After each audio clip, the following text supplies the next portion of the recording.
پھر آدمی یہاں وہاں ادھر مختلف راستے. ابھی اس وقت انٹرنیشنل لیول کی منڈیاں ہیں تجارت کی، مارکیٹنگ ہے پوری، آن لائن اور آف لائن ہیں سارے.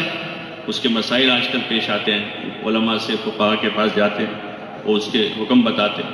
تو وہاں تک جانے کی ضرورت کیا ہے جب یہاں لوہا بیچ کے، لکڑا بیچ کے، کپڑا بیچ کے، زمین بیچ کے، مکان بیچ کے، دکان بیچ کے، سبزی ترکاری بیچ کے سیدھا حساب ہو رہا ہے، حلال روزی مل رہی ہے. اور شام کو مسجد میں عصر مغرب عشاء کی آرام سے نماز جماعت کے ساتھ پڑھے آگے، اور رات کو ٹائم پر گھر جا کے سو جا گئے. رات میں اللہ توفیق دے تہجد پڑھے، فجر کی نماز با جماعت. تو اس سے اچھی زندگی کون سی؟ حضرت حکیم الامت رحمۃ اللہ علیہ، ہمارے بزرگوں میں بڑے عالم گزرے ہیں، مولانا تھانوی رحمۃ اللہ علیہ، ان کا ایک رسالہ ہے حلال مال. اس میں وہ لکھتے ہیں کہ جن لوگوں کو بقدر کفاف روزی میسر ہیں ان کے لیے عبادت میں لگنا افضل ہے تجارت کرنے سے، یعنی حلال تجارت سے. کہ جن کو روزی روٹیاں میسر ہیں، یعنی خرچہ نکل جاتا ہے، اور اب ان کے پاس وقت بچتا ہے تو کیا کرے وہ؟ تو وہ مشورہ دیتا ہے کہ ان کو عبادت میں لگنا افضل ہے، کیونکہ اس میں لگیں گے وہاں تو مشغول ہو جائیں گے، نمازوں کی تکاتے جائے گی، تکبیر اولا جائے گی، جماعتیں چھوٹے گی، ذہن مشغول رہے گا، اور روزی روٹی کا مسئلہ نہیں ان کو بقدر کفاف میسر ہے. عبادت مقصد زندگی ہے، لیکن وہ سمجھ نہیں ہے. وہ سمجھ تو آدمی کو دوسری سوچتی ہے پھر، اور آدمی ایسے راستوں پر جاتا ہے جو اللہ کو ناراض کرنے والے ہوتے ہیں. کمانے میں بھی، خرچ کرنے میں، کمانے میں بھی کہ اللہ نے دیا ہے تو مزید اور کمانے کی شکلیں بنا کر آدمی اطمینان کی عبادت نہیں کر رہا، دوڑ بھاگ. بقدر کفاف میسر روزی والے بھی دوڑ کے ہوئے آ رہے مسجد میں، اور مزدوری کرنے والا بھی دوڑ کر آ رہا کہ بھئی جس کو آرام کی روزی کھانی ہے، روز 4-5 گھنٹے کام کرنا ہے، وہ بھی عصر میں، مغرب میں آستینیں چڑھاتا ہوا، بھگتا ہوا، اقامت ہو رہے، پیشاب خانے میں جا رہا ہے، حالانکہ اس کو روزی روٹی کا کوئی مسئلہ ہی نہیں. یہ تو آرام سے 5 نمازیں اذان سے پہلے مسجد میں آ کر فضیلت والی نماز پڑھ سکتا ہے، کوالٹی بنا سکتا ہے اپنی نماز کی، کہ عام مسلمان کے مقابلے میں وہ اچھی نماز بنا سکتا ہے کہ اذان سے پہلے مسجد آ سکتا ہے، تکبیر اولا کے ساتھ پہلی صف میں پڑھ سکتا ہے، خشوع و خضوع کے ساتھ پڑھ سکتا ہے، نماز سے پہلے کی سنتیں پڑھ سکتا ہے، انتظار صلاۃ کر سکتا ہے، اذان اقامت کے درمیان دعا مانگ سکتا ہے، نماز کے بعد دعا مانگ سکتا ہے، تسبیح فاطمی پڑھ سکتا ہے. اتنی فضیلتیں اس کو حاصل ہو سکتی ہیں، لیکن چونکہ وہ مال کی ہوس نے ان ساری فضیلتوں سے آدمی کو محروم رکھا ہے. آخرت کے اعتبار سے اتنی کوالٹی کمزور ہو جائے گی، اور جو مال ملے گا وہ میراث میں تقسیم ہوگا، بڑی بے رحمی سے تقسیم ہوگا، وہ سارا میراث میں جائے گا. یہ سارا کر کے، سارے جتن کر کے اپنی عبادت کی کوالٹی کمزور کر کے جائے گا، اور جو مال حاصل ہوا ہے وہ مال میراث میں تقسیم ہو جائے گا. اس کا کچھ نہیں.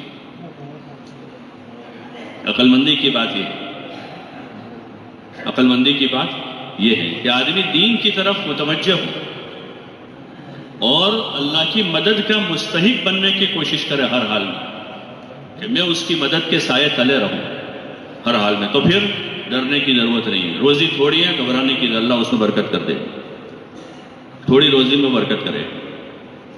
حالات کیسے بھی ناسازگار ہیں، ان حالات میں خدا ایسے حفاظت کرے گا جیسے ابراہیم علیہ السلام کی نمرود کی آگ میں حفاظت، جیسے موسیٰ علیہ السلام کی فرعون کی سلطنت میں اس کی حفاظت.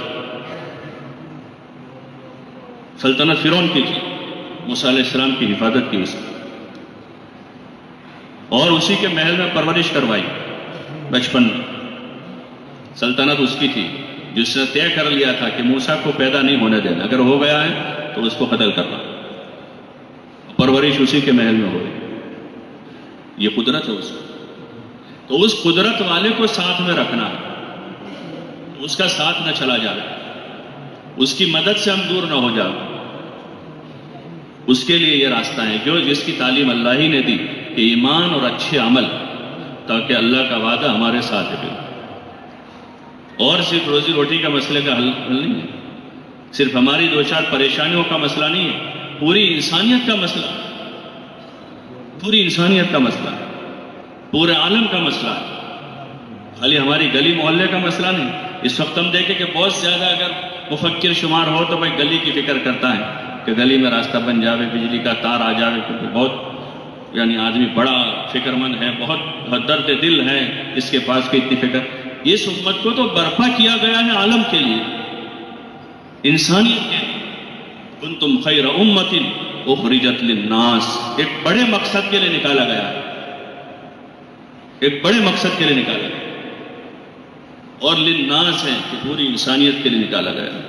اور انسانیت کے واسطے یہ فکر کرے کہ ہر آدمی اس اللہ کی عبادت کرنے والا ہو جائے، اس پر ایمان لانے والا ہو جائے۔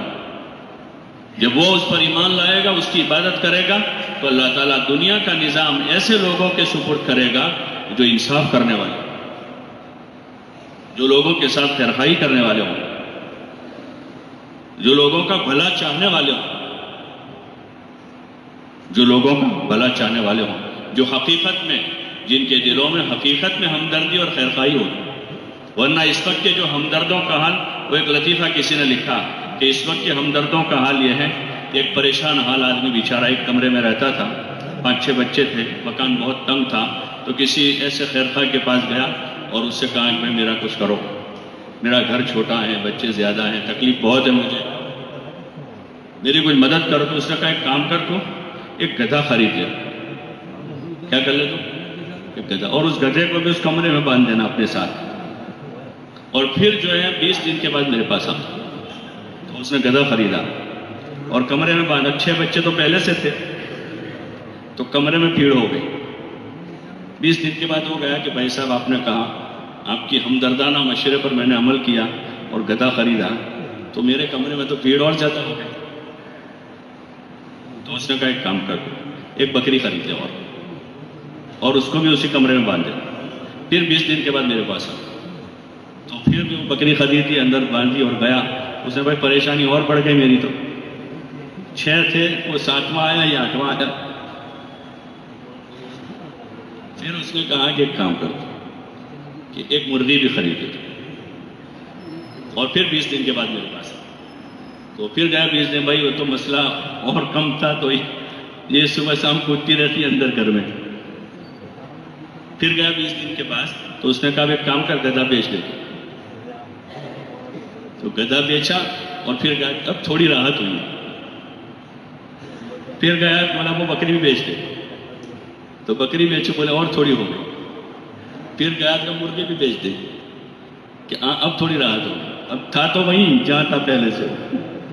یہی حال ہے سب دنیا میں، کہ یہاں وہ دھندا یہ شروع کر دے، اب اس میں بھی 25-50 کا قرضہ ہوا، پھر کہ ایسا چلو تم اب ادھر بھی پارٹنرشپ کر لو، اور پھر نتیجہ یہ ہوتا ہے کہ وہ سارے قرضے چکانے کے لیے مونڈی بھی جاتی ہے، یا کبھی گھر بیچنا پڑتا ہے۔